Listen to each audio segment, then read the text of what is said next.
फजर के बाबा जब बुरी तरह हार जाते हैं क्योंकि ज़मीन उन्हें नहीं मिलती। और ज़मीन किसको मिलती है? शेर के चचा और उनकी वालदा को।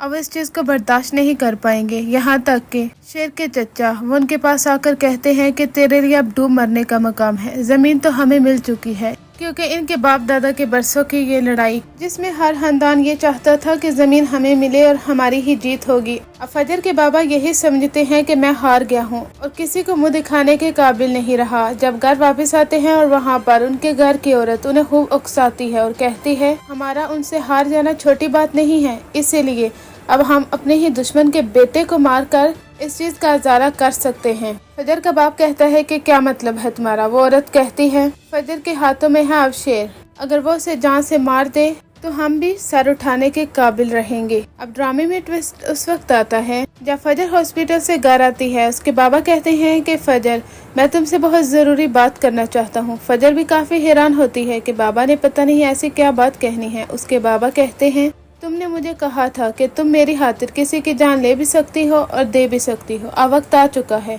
हमारा दुश्मन हमारे हाथों में है, हम उनसे ज़मीन हार चुके हैं, लेकिन हम कभी भी सर उठाकर जी नहीं पाएंगे। अब सब कुछ तुम्हारे हाथ में है, हमारे दुश्मन को तुम जान से मार दोगी तो फिर ही हम कामयाब होंगे। ये सुनकर तो फजर पहले दंग रह जाती है कि मेरे बाबा ऐसी कैसी बातें कर रहे हैं, यानी वो एक पेशेंट को मारने का कह रहे हैं। लेकिन फजर वहाँ पर यही कहेगी कि ठीक है बाबा, मैं आपकी बात मानने के लिए तैयार हूँ। वो ये सब इसलिए कहती है क्योंकि उसे मालूम है कि शेर के इर्द गिर्द दुश्मन मंडला रहे हैं। एक तरफ उसके बाबा जो कि शेर को मारना चाहते हैं सिर्फ और सिर्फ अपने मफाद की खातिर, और दूसरी जानब उसका चचा जो कि शेर को तड़पा कर रखना चाहता है दौलत और जायदाद की खातिर। अब फजर अपनी चची से बात करती है और कहती है कि हमें जल्द से जल्द शेर को वहाँ से निकालना है क्योंकि शेर को बहुत खतरा है। उसकी चची कहती है कि ठीक है, तुम अपना सारा प्लान बनाओ, गाड़ी लेकर मैं बाहर खड़ी रहूंगी, शेर को लेकर बाहर आ जाना, वहाँ से हम फौरी तौर पर फरार हो जाएंगे। अब रात का वक्त होता है। जैसा कि आपने देखा है कि डॉक्टर तहा को दिखाया गया है कि वो बहुत जल्द सो जाता है और सीसीटीवी फुटेज को भी गौर से नहीं देखता। इस चीज का फायदा उठाते हुए फजर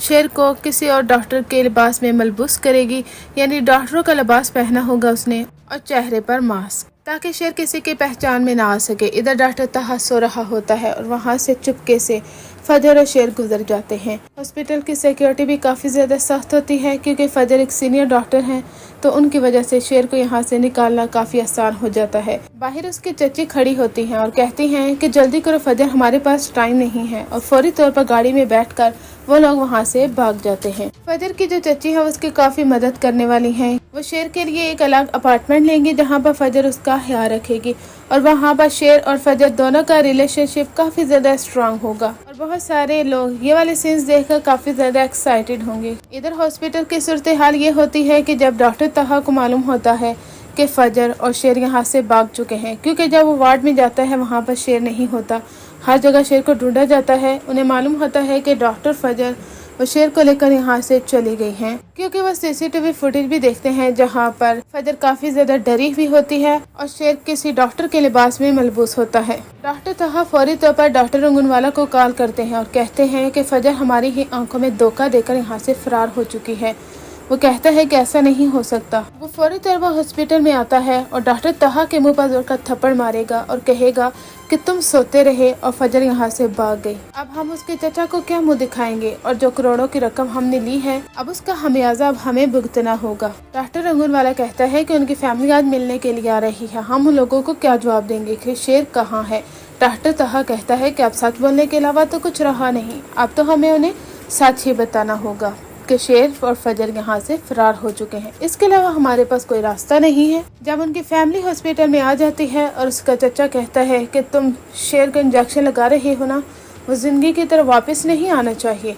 डॉक्टर रंगूनवाला कहता है कि अब जिंदगी की तरफ वापस तो वो आकर रहेगा, क्योंकि डॉक्टर फजर उसे लेकर यहाँ से फरार हो चुकी हैं।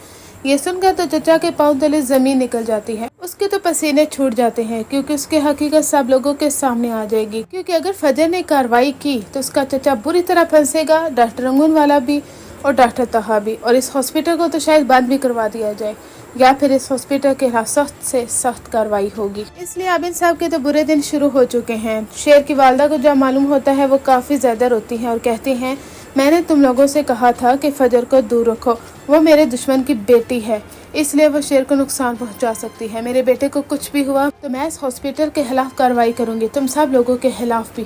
اب سب لوگ انتظار کریں گے. ہو سکتا ہے کہ فجر جلدی واپس نہ آئے، کیونکہ ایک طرف اس کے بابا نے بھی کہا تھا کہ شیر کو جان سے مار ڈالو، اور دوسری جانب اس کا چچا وہ تو شیر کو تڑپا کر رکھنا چاہتا تھا. اگر فجر واپس آ جاتی ہے تو سب لوگ اس سے سوال کریں گے کہ آخر شیر کہاں ہے، اور ڈنکے کی چوٹ پر اس سے پوچھا جا سکتا ہے. ہو سکتا ہے کہ اب فجر واپس نہ آئے اور کچھ مہینوں کے بعد آئے، جب شیر مکمل طور پر ریکور ہو جائے گا، کیونکہ آدھا ریکور تو وہ ہو چکا تھا، کیونکہ کچھ دن تو اسے میڈیسنز اور انجیکشن نہیں لگے تھے. فجر نے کافی زیادہ ہمت کی تھی وہ میڈیسنز گرانے میں اور انجیکشن نہ لگنے میں. اس وجہ سے اب بہت زیادہ چانسز ہیں کہ شیر زندگی کی طرح بہت جلد ریکور کرنے والا ہے، اور جب وہ زندہ سلامت سب لوگوں کے سامنے اپنے پاؤں پر کھڑا آنکھوں میں آنکھیں ڈال کر اپنے چچا سے بات کرے گا، تب تو چچا ہکا بکا رہ جائے گا. لیکن فجر شیر سے کہہ دیتی ہے جب تک ہمارے پاس فیکٹس سے فگرز نہیں آ جاتے تب تک ہم ان لوگوں کے خلاف کارروائی نہیں کر سکتے. تم اپنے باپ کی موت کا بدلہ بھی لوگے، اپنے باپ کو انصاف بھی دلاؤ گے، لیکن اس کے لیے ہمیں صبر سے کام لینا ہوگا. ایک بات یاد رکھنا، کبھی بھی ٹریگر نہیں ہونا تم نے.